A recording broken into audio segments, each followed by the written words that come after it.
Hello friends, कैसे हैं आप सब।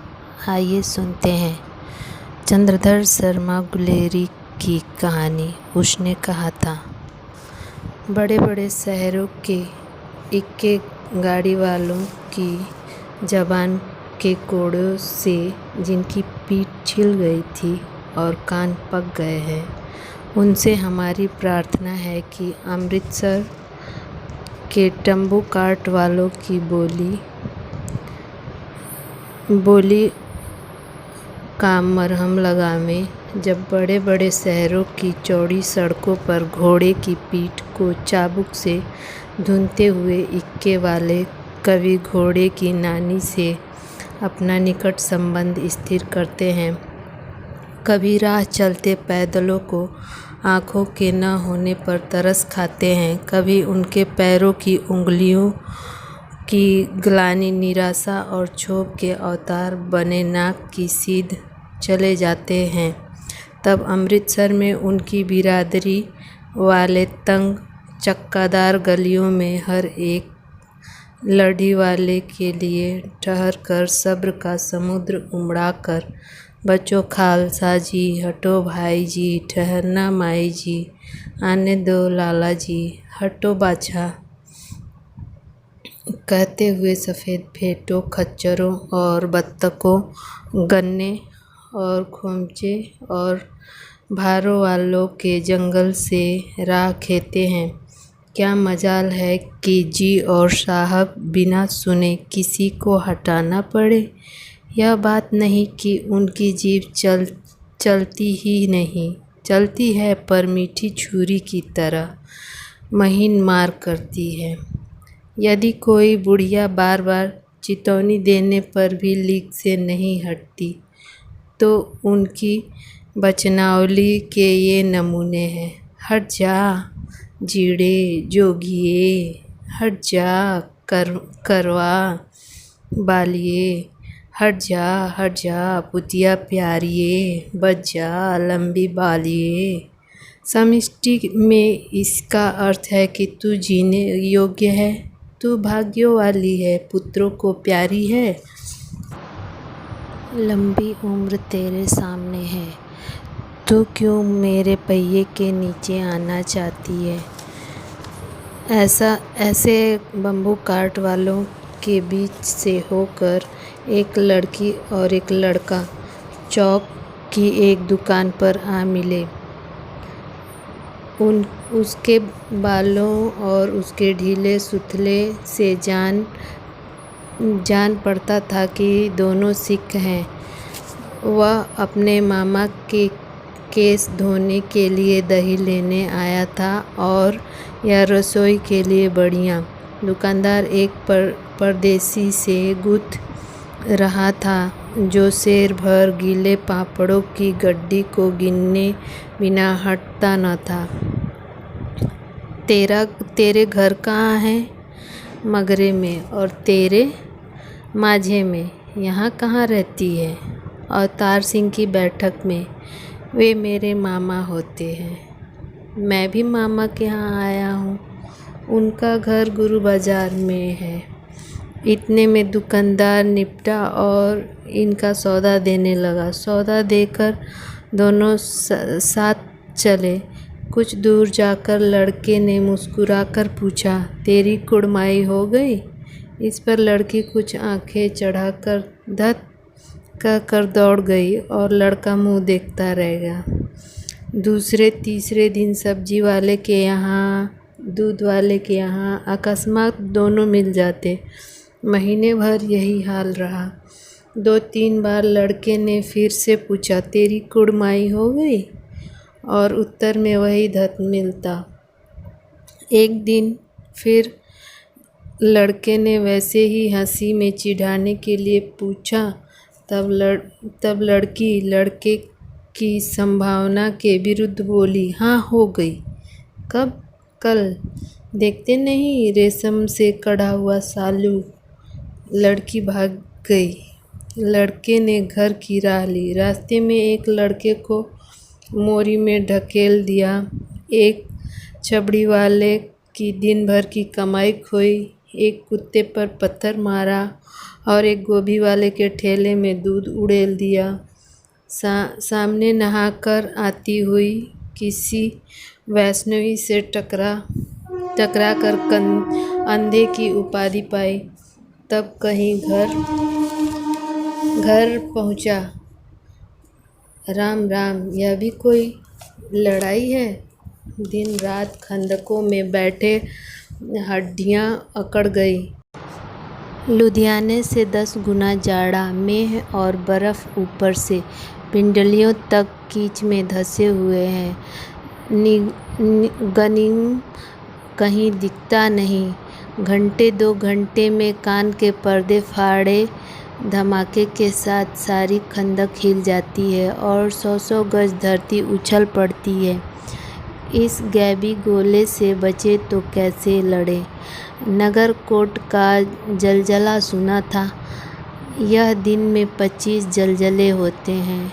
तो कहीं खंदक के बाहर साफा या कोहनी निकल गई तो चटाके से गोली लगती है। न मालूम बेईमान मिट्टी में लेटे हुए हैं या घास की पत्तियों में छिपे हैं। लहना सिंह और 3 दिन हैं। 4 तो खंदक में बिता ही दिए। परसों रिलीफ आ जाएगी और फिर 7 दिन की छुट्टी। अपने हाथ को झटका करके और पेट भर खा करके सो रहेंगे। फिर उस फिरंगी मेम के बाग में मखमल किसी हरी घास है, फल और दूध की वर्षा कर देती है। लाख कहते हैं, दाम नहीं लेती। कहती है तुम राजा हो, मेरे मुल्क को बचाने आए हो। 4 दिन तक पलक नहीं झपी। बिना फेरे घोड़ा बिगड़ता है और बिना लड़े सिपाही। मुझे तो संगीन चढ़ाकर मार्च का हुक्म मिल जाएगा। फिर 7 जर्मनों को अकेला मारकर न लिटूं तो मुझे दरबार साहब की दहलीज पर मत्था टेकना नसीब न हो।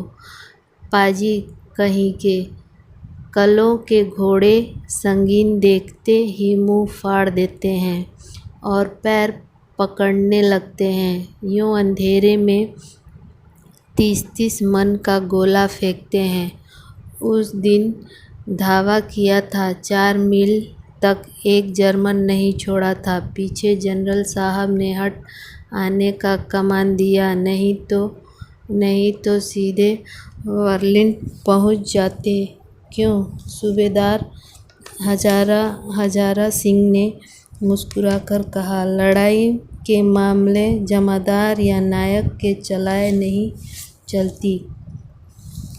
बड़े अफसर दूर की सोचते हैं। 300 मील का सामना है, एक तरफ बढ़ गए तो क्या होगा? सूबेदार जी, सच है, लहना सिंह बोला, पर करें क्या? हड्डियों में जो जाड़ा धंस गया है, सूर्य निकलता नहीं और खाई में दोनों तरफ से बच्चे जो बावलियों से सोते झर रहे हैं। एक घाव हो जाए तो गर्मी आ जाए। उद्यमी उठ, सिगड़ी के कोल डाल। वजीरा, तुम 4 जने बाल्टियाँ लेकर खाई का पानी बाहर फेंको। महक सिंह, शाम हो गई है, खाक के दरवाजे का पहरा बदला दे। यह कहते हुए सूबेदार सारी खंदक में चक्कर लगाने लगे। वजीरा सिंह पलटन का विदूषक था। बाल्टी में गंदला पानी भरकर खाई के बाहर फेंकता हुआ बोला, मैं पाधा बन गया हूँ। करो जर्मन के बादशाह का तर्पण। इस पर सब खिलखिला पड़े और उदासी के बादल फट गए। लहना सिंह ने दूसरी बाल्टी भरकर उसके हाथ में देकर कहा, अपनी बाड़ी के खरबूजों में पानी दो। ऐसा खाद का पानी पंजाब भर में नहीं मिलेगा। हाँ, देश देश क्या है, स्वर्ग है। मैं तो लड़ाई के बाद सरकार से 10 घूमा ज़मीन मांग लूँगा, फलों की बूटे लगाऊँगा। लाहिड़ों को भी यहीं बुला लोगे या वहीं दूध पिलाने वाली फिरंगी मैम? चुप कर, यहाँ वालों को शर्म नहीं?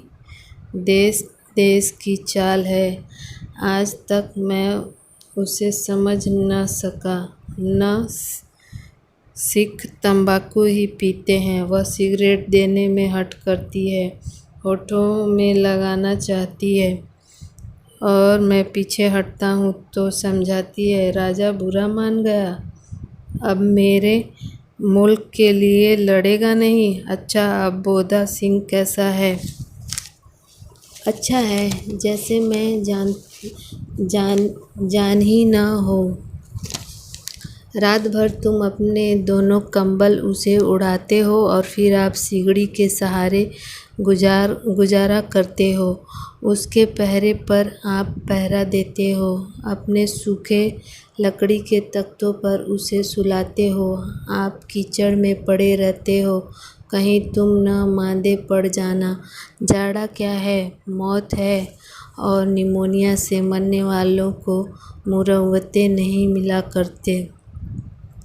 मेरा डर मत करो, मैं तो बुलबुले की खंड के किनारे मरूंगा। भाई कीरत सिंह की गोद पर मेरा सिर होगा और हाथ में लगाए हुए आंगन के आम के पेड़ों की छाया होगी। वजीरा सिंह ने त्योरी चढ़ाकर कहा, क्या मरने मराने की बात लगाई है मेरे जर्मन की तुरक भाइयों? आओ कुछ गाओ। हाँ, कैसे? दिल्ली शहर से पितौरा नू जान दिए, कर लेड़ा लौड़ा दा व्यापार मंडिए, कर लेड़ा नौदा सौदा अड़िए, लाड़ा चटका कंदुए बड़यार मजेदार गोरिए, उड़ लागा चटका कंदुए नू। कौन जानता था कि दाढ़ियों वाले घरबारी सिख ऐसा लुच्चे का गीत गाएंगे? पर सारी खंदक गीत से गूंज उठी और सिपाही फिर ताजे हो गए, मानो 4 दिन से सोते और मौज ही करते रहे हों। दोपहर रात गई, अंधेरा है, सन्नाटा छाया हुआ है। बोधा सिंह खाली बिस्किटों के 3 टीनों पर अपने दोनों कंबल बिछाकर और लहना सिंह के 2 कंबल और एक ब्रांकेट ओढ़कर सो रहे हैं। लहना पहरे पर खड़ा हुआ है, एक आँख खाई के मुंह पर और एक बोधा के दुबले शरीर पर। बोधा कराहा, क्यों बोधा भाई, क्या है, पानी पिला दो? लहना सिंह ने कटोरा उसके मुंह से लगाकर पूछा, कहो कैसे हो? पानी पीकर बोधा बोला, कंपन छूट रही है, रोम रोम में तार दौड़ रहे हैं, दांत बज रहे हैं। अच्छा, मेरी जर्सी पहन लो। और तुम? मेरे पास सिगड़ी है और मुझे गर्मी लगती है, पसीना आ रहा है। ना, मैं नहीं पहनता, 4 दिन से तुम मेरे लिए।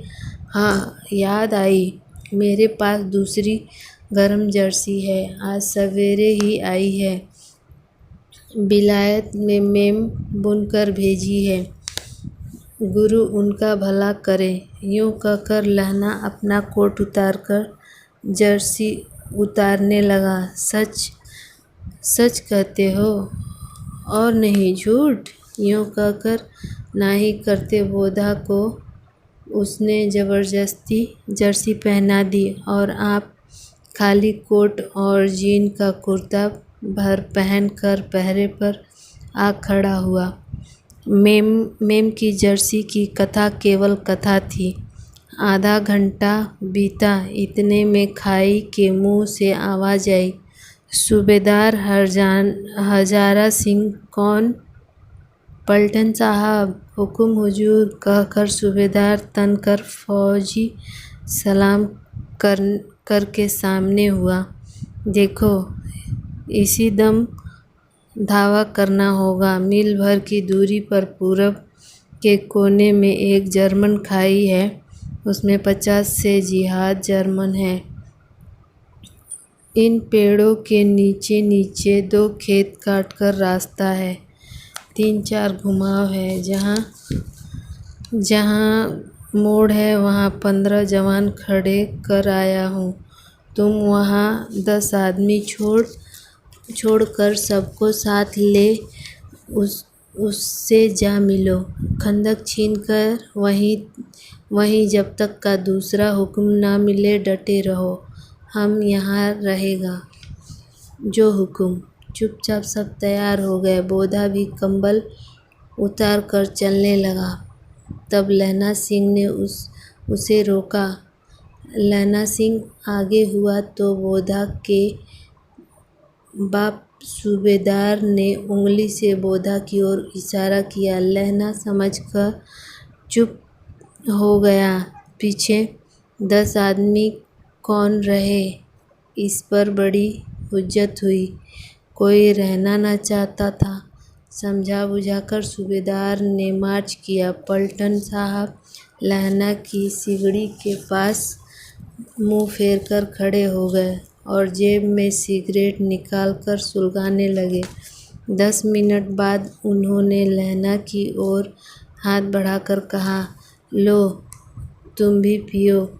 आँख मारते मारते लहना सिंह समझ गया। मुंह का भाव छिपा कर बोला, लाओ साहब। हाथ आगे करते ही सिगड़ी के उजाले में साहब का मुंह देखा, बाल देखे, तब उनका माथा ठनका। पलटन साहब की पट्टियों वाले बाल एक दिन में कहाँ उड़ गए और उनकी जगह कैदियों से कटे हुए बाल कहाँ से आ गए। शायद साहब शराब पिए हुए हैं और उन्हें बाल कटवाने का मौका मिल गया। लहना सिंह ने जांचना चाहा। पलटन साहब 5 वर्ष से उसी रेजिमेंट में थे। क्यों साहब, हम लोग हिंदुस्तान कब आए? लड़ाई खत्म होने पर। क्यों, क्या यह देश पसंद नहीं? नहीं साहब, शिकार के मज़े यहाँ कहाँ। याद है पर साल नकली लड़ाई के पीछे हम आपकी जगाधरी के ज़िले में शिकार करने गए थे। हाँ हाँ, वही जब आप खोते पर सवार थे और आपका खानसामा अब्दुल्ला रास्ते के एक मंदिर में जल चढ़ाने को रह गया था। बेशक पाजी कहीं का। सामने से वह लीलगाय निकली कि ऐसी बड़ी मैंने कभी न देखी थी। और आपकी एक गोली कंधे में लगी और पुट्ठे से निकली। ऐसे अफसर के साथ शिकार खेलने में मज़ा है। क्यों साहब, शिमले से तैयार होकर उस नीलगाय का सिर आ गया था ना? आपने कहा था कि रेजिमेंट की मेज में लगाएंगे। हाँ, पर मैंने वह विलायत भेज दिया। ऐसे बड़े बड़े सींग 2-2 फुट के तो होंगे। हाँ लहना, 2 फुट 4 इंच के थे। तुमने सिगरेट नहीं पिया? पीता हूँ साहब, दियसलाई ले आता हूँ, कहकर लहना सिंह खंदक में घुसा। अब उसे संदेह नहीं रहा था कि उसे झटपट निश्चय कर लिया कि क्या करना चाहिए। अंधेरे में किसी कोने वाले से वह टकराया। वह वजीर सिंह। हाँ, क्यों लहना, क्या क़यामत आ गई? जरा तो आँख लगने दी होती। होश में आओ, क़यामत आई है और पलटन साहब की वर्दी पहन कर आई है। क्या? पलटन साहब या तो मारे गए या कैद हो गए हैं। उनकी वर्दी पहन कर है या कोई जर्मन आया है? सूबेदार ने इसका मुंह नहीं देखा, मैंने देखा और बातें की है। सोहरा साफ उर्दू बोलता है, किताबी उर्दू, और मुझे पीने को सिगरेट दिया है। तो अब मारे गए। धोखा है सूबेदार, कीचड़ में चक्कर काटते फिरें और यह खाई पर धावा होगा, उधर उन पर खुले में धावा होगा। उठो, एक काम करो, पलटन में पैरों के निशान देखते दौड़ते जाओ। अभी बहुत दूर तक न गए होंगे। सूबेदार से कहो कि एकदम लौट आवे। खंदक की बात झूठ है, चले आओ, खंदक के पीछे से ही निकल आओ। पता तक न खुड़के, देर मत करो। हुक्म तो यह है कि यहीं जैसे तैसे हुक्म की है। मेरा हुक्म जमादार लैना सिंह, जो इस वक्त यहाँ सबसे बड़े अफसर हैं, उनका हुक्म है कि मैं पलटन साहब की खबर लेता रहूं। पर यहाँ तो तुम 8 ही हो। 8 नहीं, 10 लाख। एक अकालिया सिख 1.25 लाख के बराबर होता है। चले आओ। लौटकर खाई के मुहाने पर लैना सिंह दीवार से चिपक गया। उसने देखा कि पलटन साहब ने जेब से बेल के बराबर 3 गोले निकाले। तीनों को जगह जगह खंदक की दीवार में घुसेड़ दिया और तीनों में एक तार बांध दिया। तार के आगे सूत की एक गुत्थी थी, जिसे सीढ़ी के पास रखा। बाहर की तरफ जाकर एक दियासलाई जलाकर गुत्थी पर रखने, बिजली की तरह दोनों हाथों से उल्टी बंदूक को उठाकर लैना सिंह ने साहब की कोहनी पर तान कर दे मारा। धमाके के साथ साहब के हाथ से दियासलाई गिर पड़ी। लैना सिंह ने एक कुंदा साहब की गर्दन पर मारा और साहब आँख मीन गॉड कहते हुए चित हो गए। लैना सिंह ने तीनों गोली बीनकर खंदक के बाहर फेंका और साहब को घसीटकर सीढ़ी के पास लिटाया।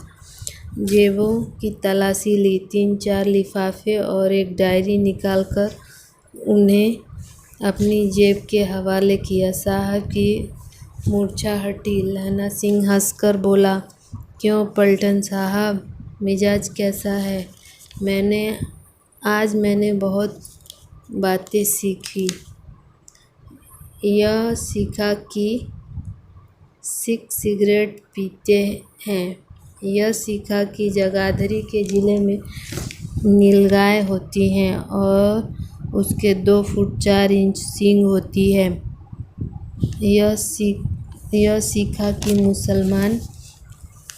मुसलमान खानसामा मूर्तियों पर जल चढ़ाते हैं और पलटन साहब खोते पर चढ़ते हैं। पर यह तो कहो, ऐसी साफ उर्दू कहाँ से सीखा है? हमारे पलटन साहब तो बिना डैम के 5 लफ्ज़ भी नहीं बोला करते थे। लैना ने पतलून की जेब की तलाशी नहीं ली थी। साहब ने मानो जाड़े से बचने के लिए दोनों हाथ जेब में डाले। लैना सिंह कहता गया, बालक को चालाक तो बड़े हो, पर माझे का लहना इतने बरस पलटन साहब के साथ रहा है, उसे चकमा देने के लिए 4 आँखें चाहिए। 3 महीने एक तुर्की मौलवी मेरे घर में आया था। औरतें और बच्चे होने की तावीज़ बाँटता था और बच्चों को दवाई देता था। चौधरी के बड़ के नीचे मंजा बिछाकर हुक्का पीता रहता था और कहता था कि जर्मनी वाले बड़े पंडित हैं, वेद पढ़कर उससे विमान चलाने की विद्या जान गए हैं। गौ को नहीं मारते, हिंदुस्तान में आ गए तो गौ हत्या बंद कर देंगे। मंडी के बनियों को बहकाता था कि डाकखाने से रुपया निकाल लो, सरकार का राज जाने वाला है। डाक बाबू पहलू राम भी डर गया था।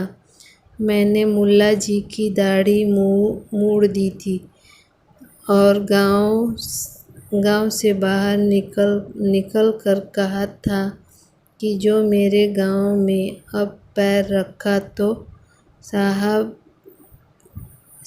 की जेब में से पैसे पिस्तौल चला है और लहना की जांघ में गोली लगी। इधर लहना की हेनरी मार्टिन के दो फायरों से साहब की कपाल क्रिया कर दी थी। धड़ाका सुनकर सब दौड़े आए। बोधा चिल्लाया, क्या है? लहना सिंह ने उससे कहा। यह कहकर सुला दिया। एक हड़का हुआ कुत्ता आया था, मार दिया और औरों से सब हाल कह दिया। बंदूकें लेकर सब तैयार हो गए। लहना ने साफा पकड़कर घाव के दोनों तरफ पट्टियां कसकर बांधी। घाव मांस में ही था। पट्टियों के कसने से लहू निकलना बंद हो गया था। इतने में 70 जर्मन चिल्लाकर खाई में घुस पड़े। सिखों की बंदूक की बाड़ ने पहले से घाव को रोका, दूसरे को रोका, पर यहाँ थे 8। लहना सिंह तक कर मार रहा था। वह खड़ा था और लेटे हुए थे और वे 70 अपने मुर्दाई भाइयों के शरीर पर चढ़कर जर्मन आगे घुसते आते थे। घोड़े से मिनटों से वे अचानक आवाज आई, वाह वाहे गुरु की फतेह, वाहे गुरु जी की खालसा। और धड़ाधड़ बंदूकों के फायर जर्मनों के पीठ पर पड़ने लगे। ऐन मौके पर जर्मन 2 चक्की के पाटों के बीच में आ गए। पीछे से सूबेदार हरजान सिंह के जवान आग बरसाते थे और सामने लहना सिंह के साथियों की संगीन चला रहे थे। पास आने पर पीछे वालों ने भी संगीन पिरोना शुरू कर दिया। एक किलकारी और अकाल सिखा दी फौज आई। वाहे दी फतेह, वाहे गुरे जी खालसा, सत श्री अकाल पुरुष। और लड़ाई खत्म हो गई। 63 जर्मन या तो खेत रह गए या करा रहे थे। सिखों में 15 के प्राण गए। सूबेदार के दाहिने कंधे में से गोली आर पार निकल गई। लहना सिंह की पसली में एक गोली लगी। उसने घाव को खंदक की गीली मिट्टी से पूर लिया और बाकी का साफा कसकर कमरबंद की तरह लपेट लिया। किसी को खबर न हुई कि लहना के दूसरे भारी घाव लगा है। लड़ाई के समय चाँद निकल आया था।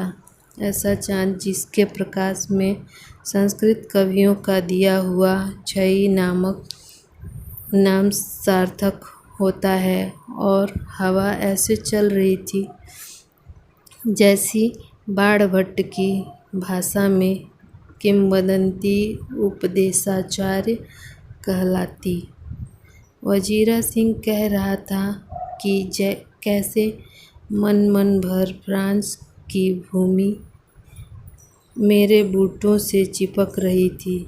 जब मैं दौड़ा सूबेदार के पीछे गया था, सूबेदार लैला सिंह से सारा हाल सुन और कागजात पाकर उसकी तुरंत बुद्धि को सराह रहे थे और कह रहे थे कि तुम न होते तो आज सब मारे जाते।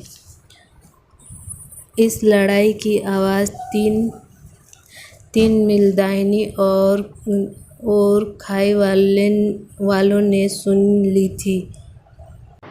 उन्होंने पीछे टेलीफोन कर दिया था। वहाँ से झट 2 डॉक्टर और 2 बीमार ढोने वाली गाड़ियाँ चली, जो कोई 1.5 घंटे के अंदर आ पहुँची। फील्ड अस्पताल नज़दीक था।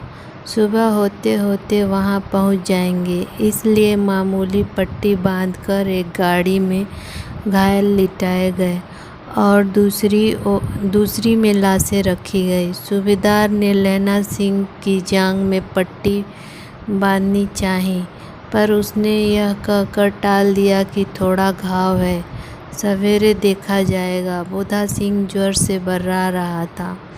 वह गाड़ी में लिटाया गया। लैला को छोड़कर सूबेदार जाते नहीं थे।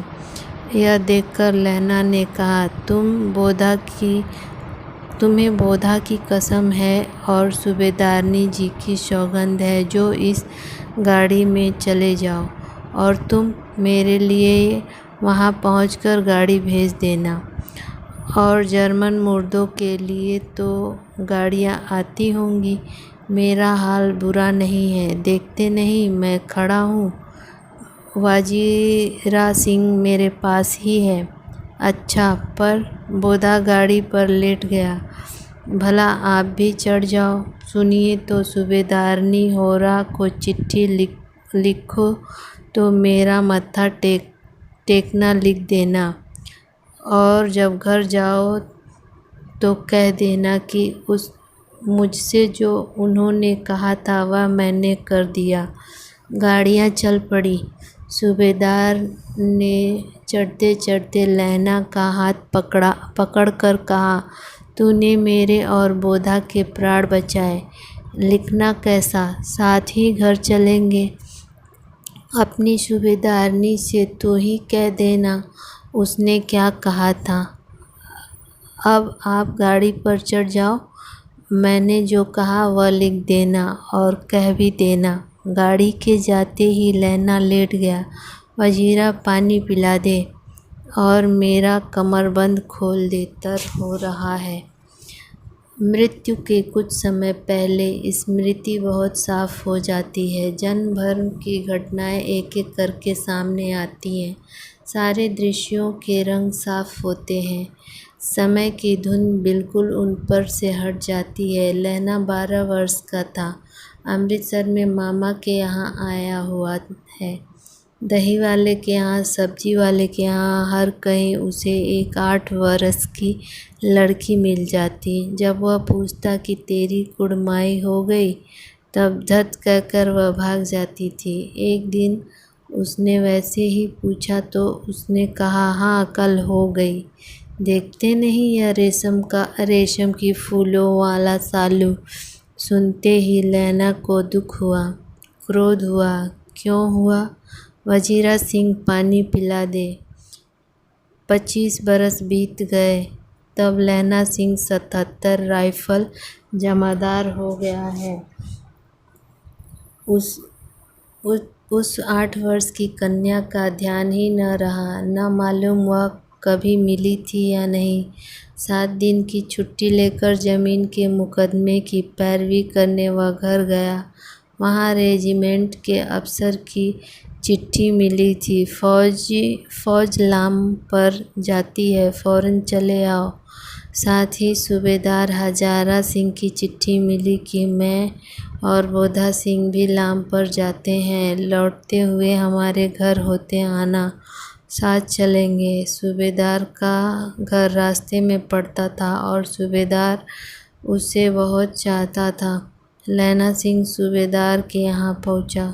जब चलने लगे तब सूबेदार बड़े बेड़े में से निकल कर आया। बोला, लैला सूबेदारनी तुमको जानती है, बुलाती है, जा मिला। लैला सिंह भीतर पहुंचा। सूबेदारनी मुझे जानती है? कब से? रेजिमेंट के क्वार्टरों में तो कभी सूबेदारनी मुझे नहीं जानती है। सूबेदार के घर के लोग यहाँ रहे नहीं। दरवाजे पर जाकर मत्था टेकना कहा। आशीष सुनी। लैला सिंह चुप। मुझे पहचाना नहीं? तेरी कुड़माई हो गई? धत कल हो गई। देखते नहीं रेशमी बूटों वाली सालू अमृतसर में भाव की कराहट से मूर्छित खुली करवटें बदलती। पसली का घाव बह आया। वजीरा पानी पिला दो, उसने कहा था। स्वप्न चल रहा था। सूबेदारनी कह रही थी, मैंने तेरे को आते ही पहचान लिया। एक काम कहती हूँ, मेरे तो भाग फूट गए। सरकार ने बहादुरी का खिताब दिया है, पर सरकार ने हम तिमियों को की घघरिया पलटन क्यों न बना दी, जो मैं भी सूबेदार जी के साथ चली जाती। एक बेटा है, फौज में भर्ती हुआ, उसे 1 बरस ही हुआ। उसके पीछे 4 और बेटे हुए। फौज में पर एक भी नहीं जिया। सूबेदारनी रोने लगी। अब दोनों के जाते मेरे प्राण। तुम्हें याद है एक दिन तांगे वाले को घोड़ा दही वाले की दुकान के पास बिगड़ गया था। तुमने उस दिन मेरे प्राण बचाए थे। आप घोड़े की लातों में चले गए थे और मुझे उठाकर दुकान के तख्त पर खड़ा कर दिया था। ऐसे ही इन दोनों को बचाना, यह मेरी भिक्षा है। तुम्हारे आगे मैं आंचल पसारती हूँ। रोती रोती सूबेदारनी ओबरी में चली गई।